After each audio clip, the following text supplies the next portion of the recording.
Hello and welcome back to Conquest Creations. My name is Jacob Lucas, and in today's video, we're going to be breaking down the rules reveals from the new supplement, the Rise of Angmar. The Rise of Angmar is Games Workshop's newest supplement for the Middle-earth strategy battle game, and it follows the events of the fall of Arnor, which is also the Rise of Angmar.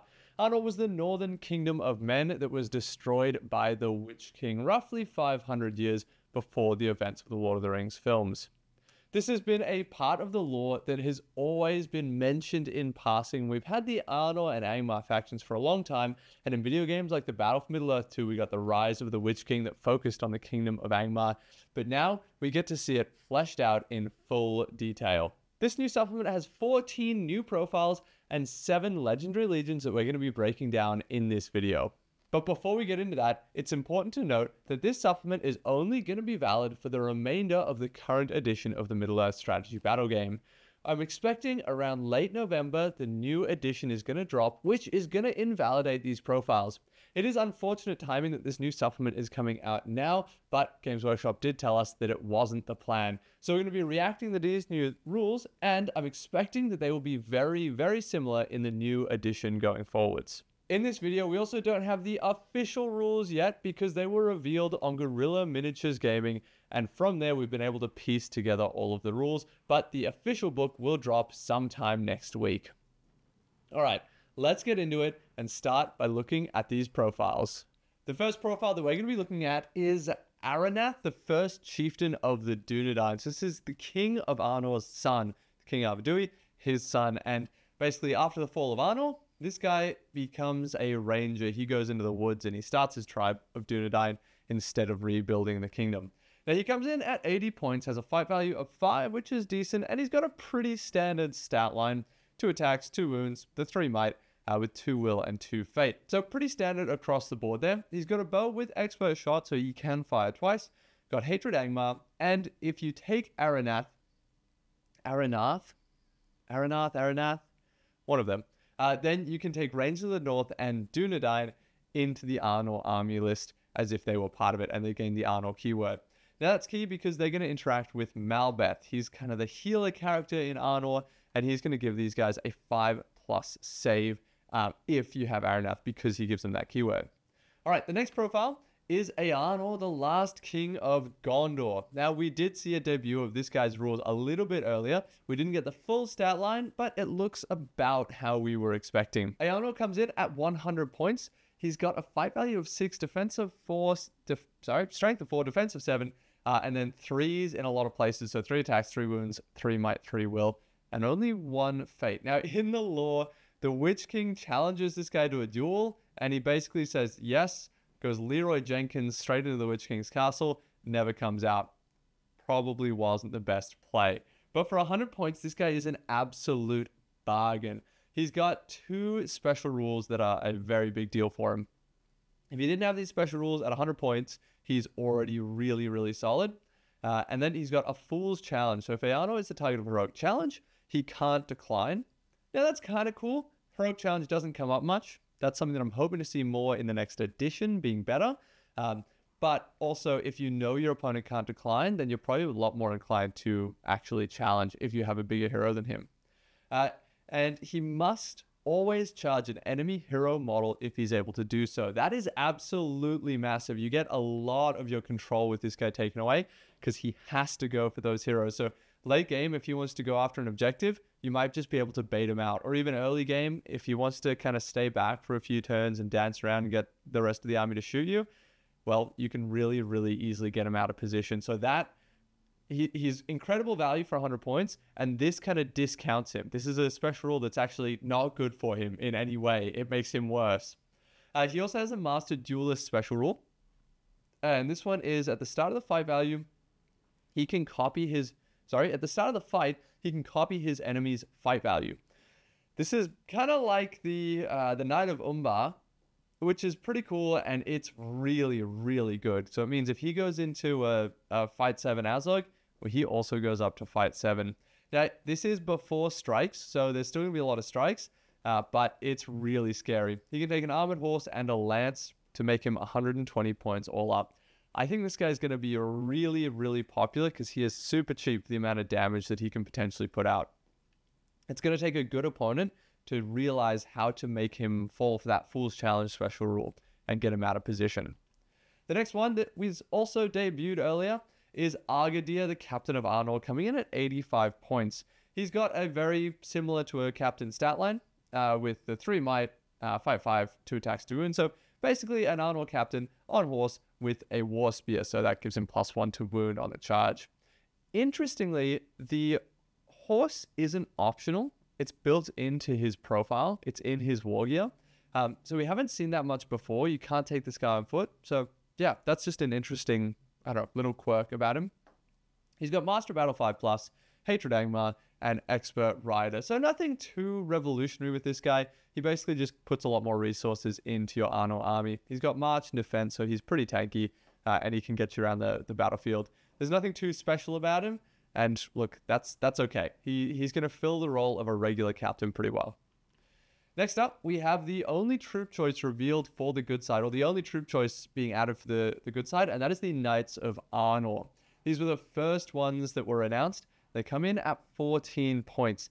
And for 14 points, they're pretty good. They're basically a Knight of Minas Tirith, but with Fight 4 and Courage 2. They do have Hatred Angmar, which is great if you're coming up against Angmar, but obviously that's something you can't really rely on too heavily. They're really, really cost efficient, but their downside is the Courage 2. Now, the Arnold Army bonus and Legendary Legion that we'll talk about does give them auto-pass Courage checks within 6 inches of Arvidui, but because these are your flanking force, they're probably not going to be within 6 inches of Arvidui very often. So I would expect that these guys' courage is going to be a big deal for them. If you send them to some backfield objectives, they might just run away if you break. All right, those are the good profiles. Let's get into the evil profiles. We have Aldra, the Warlord of Condor, coming in at 120 points. This guy is a beast. He's got 3s everywhere, 5/5, strength 5, defense 6, and then 3 attacks, 3 wounds, 3 might, 3 roll, 3 fate. So he is a huge hero. He is basically a built-in shaman as well. All Condor models within 6 inches of him reroll failed courage tests. Okay, not as good as a shaman, but rerolling instead of auto-passing, so still very, very good. He's got Mighty Blow, so every time he wounds you, he does 2 wounds rather than 1. And if he kills a model in combat, then next turn he gets a free heroic combat. So he is a beast of a character. That Mighty Blow definitely makes Thryden feel sad because this guy just outclasses him. And this guy brings up something interesting that I've been wanting to talk about for a little while now across a lot of the supplements, is this guy's like way bigger than Boromir, Legolas, and Gimli from the Fellowship. Like way bigger than Arvidui, way bigger than Faramir. And to me, that's a little bit sad. I kind of want the characters, particularly the Fellowship ones, to be like the legendary heroes of their time. So when some guys get invented that are just like sort of dudes, and they like way outclass them, I don't know. Doesn't really rub me the right way. If I was going to release this guy's profile, he would probably be like 80 points, 75 points, and then like obviously suitably weaker, like, 2 attacks, 2 wounds, stuff like that. Just because it seems like he would be such a legendary hero that we would have heard about him. This logic also applies to a couple other characters like Rutabi, the Dragon Emperor, even, what's that guy from Defense of the North? It's not Musgur, it's the other one. Razgush. Look, I get it from a game balance mechanic, but from a theme mechanic, I don't know. I'm not in love with it. Let me know what you guys think in the comments, and I am still super keen to see this guy on the tabletop. All right. The next one that we have is the Shadow of Rudar, 80 points, and it's kind of a Barrow-White-esque stat line, but with 2 might, the 5 will of a Barrow-White, and the 1 fate. Now, one thing that we were a little bit worried about with an Angmar expansion is that Angmar can be really oppressive to play against. They're all built around debuffs. And let's have a look at this guy. He has Blades of the Dead and Terror, because he's a spirit. That's pretty cool. He's got the Herald of Doom. So at the start of the game, select 1 enemy hero. And if that hero is within 6 inches of the shadow, he gets -1 to fate rolls and courage. Now, I actually like that. There's very few things that interact with courage with fate in the game. So having something else do that, I think, is great. And because you have to be within 6 inches of them, this guy wants to be like up there in the battle line, close to the enemy heroes. He's also got the Powers of Angmar, and that's if the Shadow of Rudar rolls a natural 6 when casting, then it's the channeled version instead of the regular version. And I do like this, because heroic channeling is pretty difficult to justify calling sometimes, so to see some of the channeled effects come out is great. Now, his magical power special rule is, or magical power list is where I think that this guy really comes into his own. Instead of going for Transfix and Paralyze that we see quite a lot, and they're really not super fun to play against, this guy's got Drain Courage, and he's got 5 will points casting on 3+. He can drain a lot of courage. He's got Curse, which removes a fate point, which is great. We don't see many of that, and it synergizes really well with the Witch King with Morgul Blade. He's got Wither, which reduces a hero's strength, and then Sap Will. So all range 6 as well, which means he has to be close to the enemy heroes, and it's pretty straightforward to avoid him if you're just not within, I guess, 12 inches of him because he moves 6 and has a range of 6. But overall, I think this magical power list is really good. I'm really glad it doesn't have Paralyze or Transfix, and it means that this guy, who I was worried was going to be kind of a really oppressive character, is actually a really interesting character. If you're enjoying this content and you want to see more of it and support the channel, then you can either jump on our Patreon or head over to our website where we have a ton of STL files of some awesome Wargaming terrain. We here at Conquest Creations have designed these specifically for Wargaming, which means that all of these doorways fit 25mm bases. There's no wobbly model syndrome because you'll be able to easily place your models everywhere. And all of the buildings have every part of them connected through ladders, so you can actually access every single bit of it in-game. I have a ton of fun both making and playing on this terrain, and picking it up is a great way to support the channel. The next one is a really interesting one. This is the Shade. The Shade already exists. It's existed for a very long time. And what they've done here is they've rewritten the Shade profile. For a long time, the Shade's kind of been the boogeyman. It's been a crutch to a lot of people's lists. Before the Alliance rules changed, people would just drop Shades into every single evil list, even if it wasn't thematic, just because it was really, really good and it was really oppressive. Basically, everyone within, I think it was 6 inches, had -1 to their dual rolls. Since then, it's been nerfed, and the Alliance change was basically a direct nerf of the Shade and Kierdan. And I think they've just thrown it in the bin and rewrote it in a way that instead of it being super lame to play against, it's actually a really interesting character.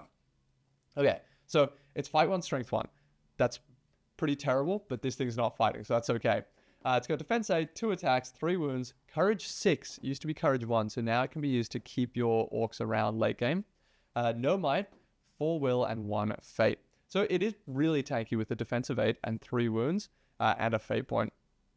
Now, it has Blades of the Dead. Hopefully that's not coming up too much for you. It's causing terror. And then it's got 3 special rules that are really interesting. So, Conduit of Angmar. If a Angmar Ringwraith model is within 6 inches of a Shade, they may use the Shade to determine line of sight and range when casting magical powers.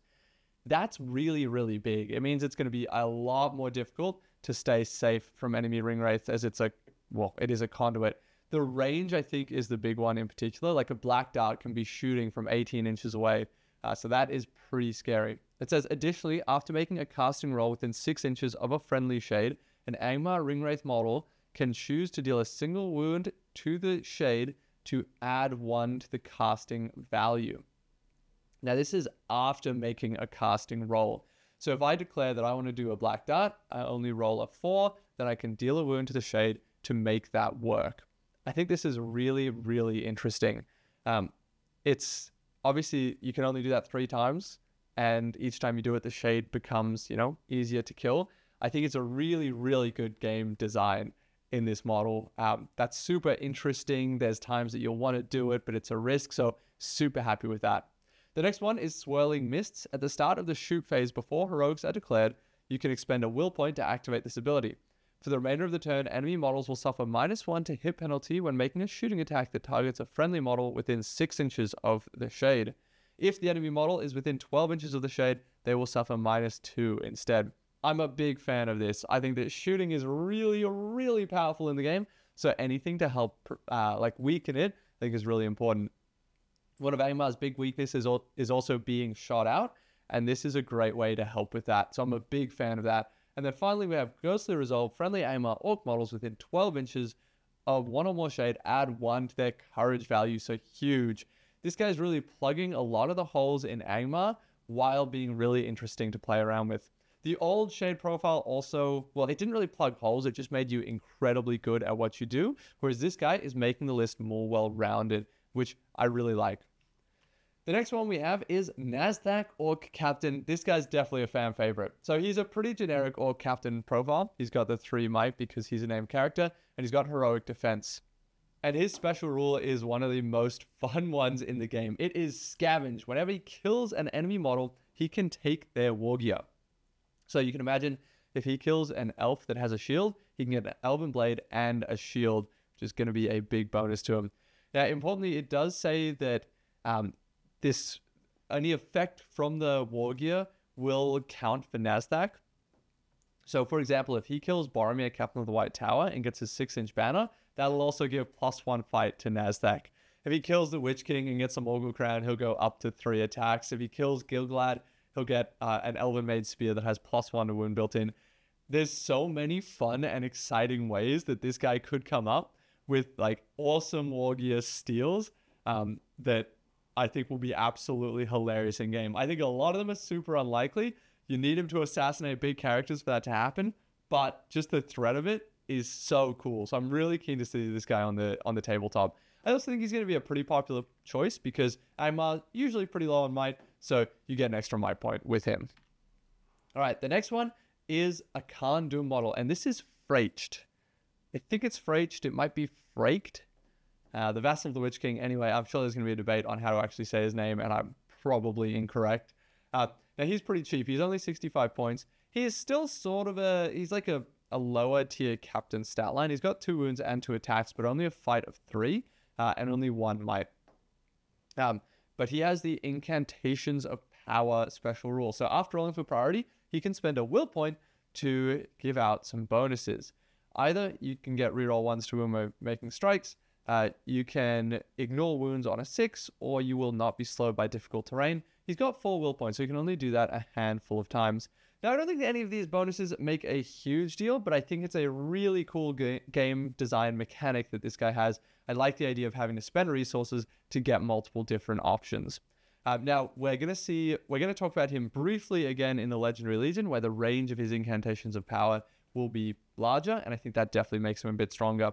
Even without that Incantations of Power special rule, like, you'd probably pay 40 points for him. So, really, he's pretty good. I'm into him.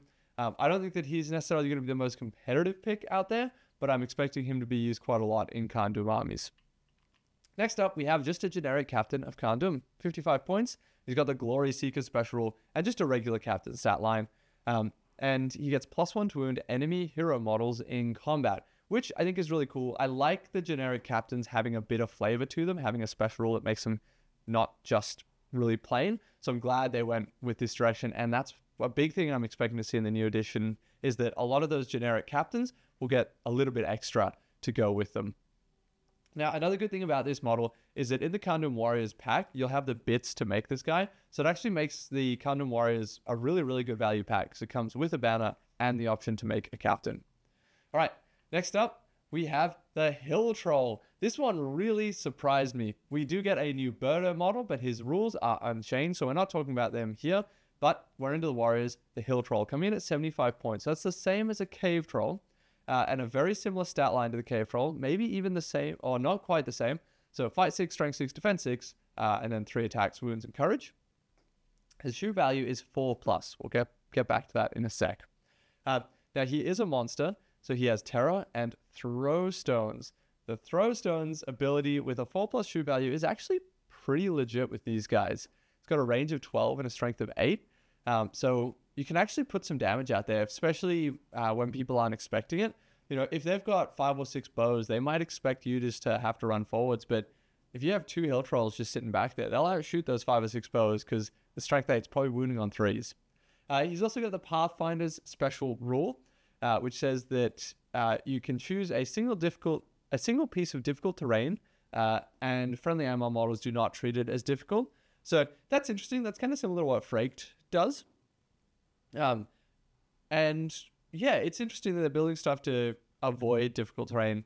On a lot of my tables, I don't actually include much difficult terrain, because I usually want my models to be moving at their full speed. So maybe it's something that I should be including a bit more of.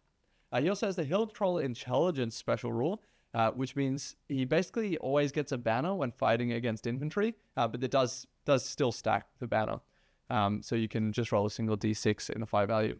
And if you include Bertos, he will also gain this special rule, which is great. Next up, we've got the Warriors of Khazad-dûm. We've seen the Captain, Fraked, and Aldra. Here's the Warriors coming in at 9 points. Fight 3, Strength 4, Defense 5, 1 attack, 1 wound, Courage 3. It's expensive.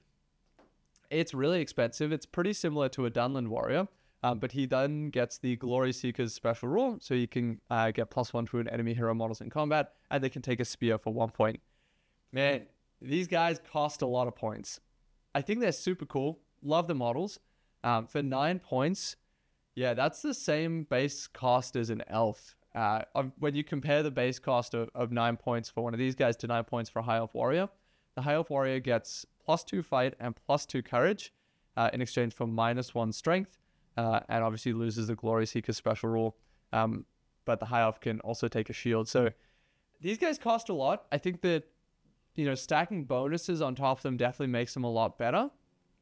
But 9 points is pretty costly for a Defense 5, Fight 3 model. All right, let's jump into our next one, which is, I think, going to be a big fan favorite. That is the Werewolf. I was predicting that these guys would kind of be mini W Chieftains, and I was definitely incorrect about that. So these guys are only 25 points. My guess was they were going to end up 50 to 60. So I was wrong, but that's all right. They've got a move of 10, fight 5, strength 5, defense 4, that's really low, and then 2 attacks, 2 wounds. Now, I am very confident that these guys are on a 50mm base. If they were on a smaller base, these would be an incredible 25 points. Because of that big base, I think that's really going to hinder them a lot. They do have the Fell Sight special rule. They cause terror, and they have the Feral Charge. Feral Charge means that when they charge an enemy infantry model, they will knock them to the ground. They don't get the extra attack, just the knockdown. And Fell Sight means that you can charge models that you don't have line of sight of. Overall, I think these guys are super cool. I absolutely love the models. For 25 points, I think they're pretty well costed because of that big base. When these guys first came out for pre-release, there was some people who were complaining that they were too expensive, but they sold out basically instantly, so I don't have any. And they're definitely a model I'd be interested in getting in the future. All right, next we have our Legendary Legions to get into. Now there's 7 Legendary Legions. Let's start with the good Legendary Legions. We started with the good models, so this makes sense. And we're going to start with the Army of Arnor. Now, this Legendary Legion basically just supersedes the Arnor army list. In this, you have Arvidui, Aronth, who we saw earlier, Argadir, who we also saw earlier, the 2 new guys, Captain of Arnor, Malbeth the Seer, Dunedain and Rangers of the North, Knights of Arnor, Warriors of Arnor, and Rangers of Arnor. So you can no longer take hobbits in these guys, but that's okay. We're actually going to see that a little bit later. And we've got 3 special rules here. So friendly Arnold models within 6 inches of Arvidui automatically pass courage tests. That's fantastic. That is the current army bonus, and it is really, really, really good. Most of the models in here are courage 2, so anything to auto pass is really important. It's definitely like any early game fighting is just going to be about killing Arvidui and killing Malbeth because they really, really build this force up. The next one is Power of the Seer. Friendly Arnor hero models gain +1 when rolling for Malbeth's Gifts of the Foresight special rule. Malbeth's Gifts of the Foresight gives you basically a 5+ armor save. So for heroes, that goes to a 4+. That makes them really, really tanky. And next up, we have Foresight of the Eldar. Malbeth gains Elrond's Foresight ability special rule. That is huge. So now that means start of the game, roll a d6. That's how many Foresight points you have, and you can use them to do + or -1 to your priority rolls. So it gives you the opportunity to choose to lose priority in some situations, which is really powerful. So this definitely juices Malbeth beyond belief. If I was going to play against this army, the first thing I'm thinking of is how can I kill Malbeth and how can I kill Arvidui? Because once they're gone, it is just smooth sailing. So I think a lot of the players are just going to be wrapping them up with as many models as possible to keep them safe. The Warriors of Arnor at 8 points are really, really cost effective. They're 5/4 D6 with the spear built in already at 8 points. They're great. Rangers of Arnor give you some decent shooting. And the Dunedain and Rangers of the North are interesting They are heroes, so they do get the 4+ save, but they don't get the +1 attack that they usually get as their army bonus. So I'm not sure how popular they're going to be. All right, next up, we have the Battle of Fornost. So in the lore, after Arnold was destroyed, then Glorfindel with the Rivendell warriors and a bunch of guys from Minas Tirith went and defeated the Witch King and destroyed the Kingdom of Angmar. So in this, we have a few stipulations at the start. Only Gondor hero models can lead Gondor warriors. Only elf heroes may lead elf warriors. And hobbits may only be in the warband of Rangers of the North or Dunedain, and they count as minor heroes. That's a little sneak peek of what we're expecting to see in this Legion. Now we have 3 special rules. Earnor's Defiance. Arnold cannot have his courage value reduced by special rules or magical powers. So, sorry to the Shadow of Rudar who has drained courage. It's not going to work on Arnold. The Power of the Elves. Friendly models gain resistant to magic. I'm a huge fan of this. Anything to reduce magic's power, I'm a big fan of. And finally, Charge of the Gondor. Friendly Gondor cavalry gain +1 fight in a turn in which they charge. Absolutely huge. That means that Arnold, when he charges, is fight 7. 120 points, fight 7. That is going to be insane. He's going to be hunting heroes. Let's look at what this Legion contains. We've got a lot of stuff. So Glorfindel, Arnold, who must be included. They 100% must be included, so it kind of rules this out at some of the low points games. And then we have Aronth, Captain of Minas Tirith, High Elf Captain Círdan, Dunedain, Rangers of the North, Knights of Minas Tirith, Warriors of Minas Tirith, Rangers of Arnor, High Elf Warriors, and finally, Hobbit Archers. So, there is a lot in here, and I think this is the perfect use of a Legendary Legion, because there's no way to make this with the Alliance table. It is a totally unique moment from the lore that's happening here. So, there's a ton of different ways to build this. We could probably do a whole episode just talking about this Legendary Legion. The one way that I'm expecting, or there's 2 ways that I'm expecting to see this a lot. One is Glorfindel, Arnor, and Knights of Minas Tirith, just as a full cav force that goes in and hits really, really hard. And the next one, it would be Glorfindel, Arnor, Círdan, and a Dunedain, and then just as many models as you can fit in as possible. You want the Dunedain and some Hobbit Archers, mainly just because they're cool. They're pretty good as well, but mainly just because they're cool, and it gives you so much variety in one army. All right, next up, for the final good Legendary Legion, we have Arathorn's Stand. And this one, kind of similar to the Army of Arnor, almost supersedes the Rangers army list, not entirely. You get the army bonus from the Rangers army, so Rangers of the North and Dunedain get 2 attacks, and they benefit from Arathorn's and Halbrad's Standfast. And then they get the Master of Terrain, so they get Woodland Creature and Mountain Dweller. Arathorn gets Might back on a 4+ whenever he spends it, and you get Silent Ambush, which is similar to Guritz or Madril or Lurtz's special rules, where for Maelstrom you get +or-1 coming into the table. The army composition is really straightforward. It's Arathorn, Halbrad, Dunedain, and Rangers of the North. So you can't take the Banner of Arwen Evenstar, so that's a little bit of a trade-off. And obviously, you can't take Aragorn in here. So it's not a full, it doesn't fully replace the Rangers army list, but it definitely kind of takes the place of it a little bit. I'm expecting to still see Rangers with Aragorn played, similarly as often as this. Now, do I think this is very good? No, not particularly. I think the Rangers are probably one of the weaker factions in the game, and I don't think this gives them enough to fix that. Obviously, getting Might back from Arathorn is great, but you've already got a ton of Might. So I'm expecting this much more to be about lore games and, playing a really cool thematic army.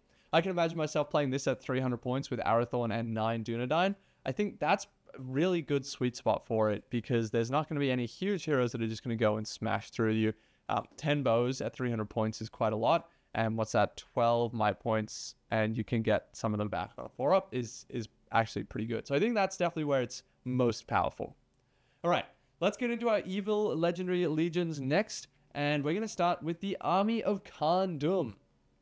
Now, this is similar to how when Dunland came out, they got their own Legendary Legion, but you can still play them in Isengard. You can play Khand Dûm in normal Angmar, or you can play them as their pure faction. They've got 3 special rules. A Show of Strength. If a Khand Dûm hero kills an enemy model in combat, then for the duration of the following turn, they get +1 to their fight value. That's really cool. I like that a lot. So if Aldra gets a kill, next turn he's fight 6. If he gets a kill, he also gets a free heroic combat. So he is all about building up that momentum. Your banner's range is increased to 6. Now that's basically directly from the Dunland Legendary Legion as well. and Freyk's Incantations of Power have their range increased to 6. I think for 65 points with 6-inch range, they're definitely worthwhile. I wouldn't expect him to see him heaps outside of this just because that's a really big bonus for him. Now, in the army, it's not pure Condor, which I think is a really clever choice. This is going to make it a lot more playable because obviously Forge World models are a bit more expensive and obviously no one has them. So this means that you can have the characters and one warband of the warriors and then fill out the rest with orcs. So we've got Aldra, Orc Captains, Captain of Condom, Fraked, Angmar, Orc Warriors, Wild Riders, Orc Trackers, and then, of course, Warriors of Condom. The Orc Trackers are a really interesting one in here. I'm kind of expecting them to go into Legacy, so I was a little bit surprised to see them included in here. It gives you some really cheap, decent shooting. Angmar Wild Riders means that you can still have some mobility to get across the table, while the main line will be those Warriors of Condom. I'm not expecting to see any Angmar or captains running around in here because the Condom captains, just heroes, get bonuses. So if I was going to do this, I'd probably go pretty low model count. I'd take Aldrak, Fraked, 2 captains of Condom, a warband of Warriors of Condom, a couple Wild Riders, and then fill out the rest with Orcs. Because the heroes get bonuses, let's definitely use that. The next one is the Host of the Witch King. It says, the next legendary legion is the Host of the Witch King. If that filled kingdom should ever rise again, Angmar orcs within 6 inches of a friendly spirit hero cause terror. Now, the existing Angmar enemy bonus is that, but with only 3 inches. So basically, this means everyone's going to be terrifying.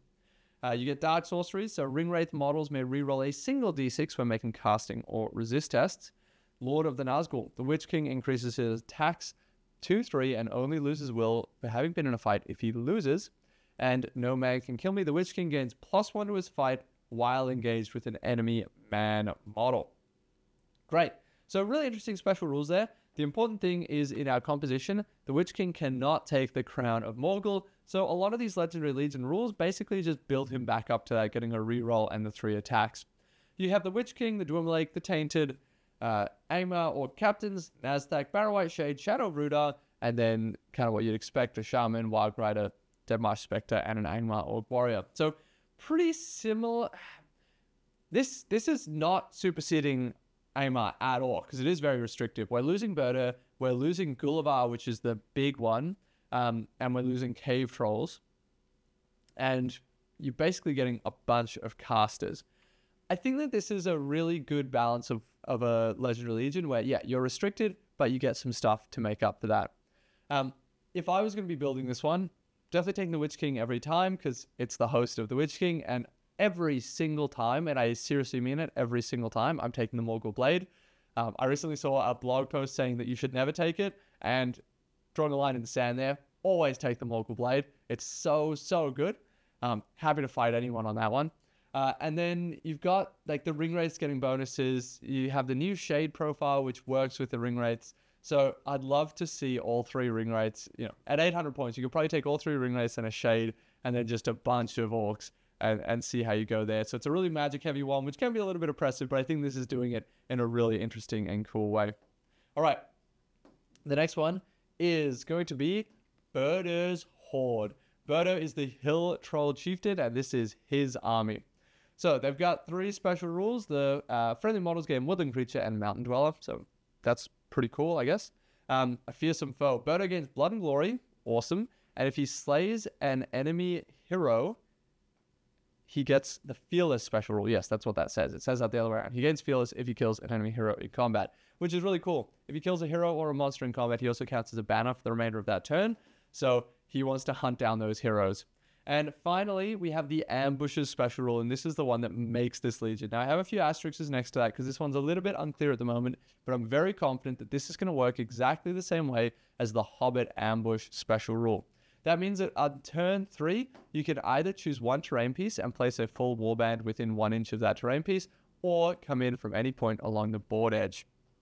And this is for Berto's warband, and Berto is big. So basically, it's like 40k deep striking. If you come from 40k, you can teleport onto the battlefield. And I think this is like Berto and his friends are hiding in a troll cave, and they burst out all of a sudden to ambush their enemies.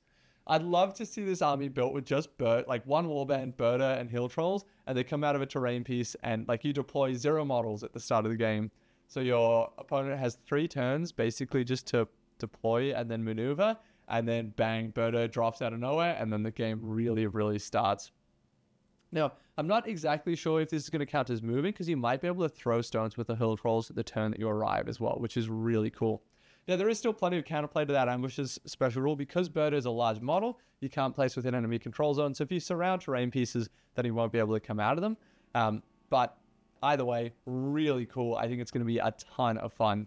Now, he can also take orcs, wild Warg chieftains and shamans, wild wargs, warg riders, and regular orcs. So it's not just hill trolls. Obviously, you can build it that way if you want, but you can also just make kind of a regular balanced army, which is good.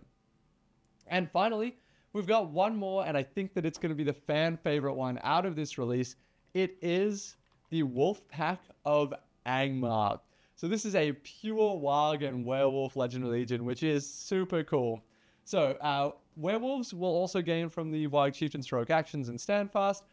Basically, the Warg Chieftains have a special rule that says only Wargs get impacted by their heroics and stand fast. So this says werewolves get that as well.